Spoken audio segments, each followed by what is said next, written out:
Wasalimie marafiki zangu wa Marekani. Hello. Waambie unaitwa nani? My name is Gabo.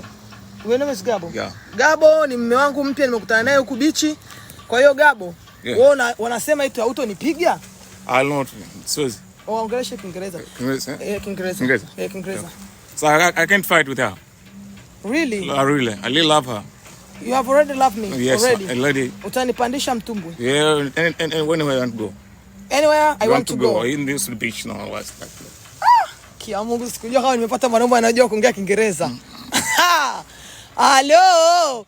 Mimi bwanangu anaongea Kiingereza. Huyu rafiki yangu wa Marekani anaomba request. Jamani rafiki zangu wa Marekani, sasa hizi sitaki request, nitumieni zawadi, nitumieni hela, mimi nikaenjoy na bwanangu huku.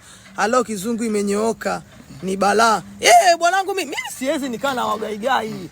Baby, waambie wewe sio mgaigai. Yo, I'm not the guy. You know the guy? Who's the guy? The man who don't want to fight every time. That is not good now. I don't like that thing. Like peace. Ndio maana naambia napenda beach boy bwana. Mimi napenda ma beach boy. Beach boy ndo kila kitu. Mimi mwenyewe ni beach girl.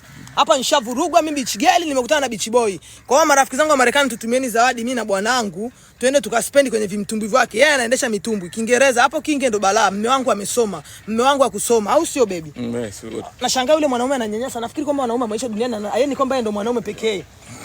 Hapo sasa ndo nachanganyika. Mimi kwa sasa nishaamua kwenda kuishi maisha ya baharini. Kama vile nguva vile. Kama huku kuna koga na papa? Maji makubwa lakini. Maji marefu. Yeah. Kwa hiyo mimi hapa mimi ninavyowaambia guys, sitaki saizi asije akanisumbua, lakini nitakutana naye. Unajua mimi lakini nampenda yule bwana wangu. Still love him. I still love him.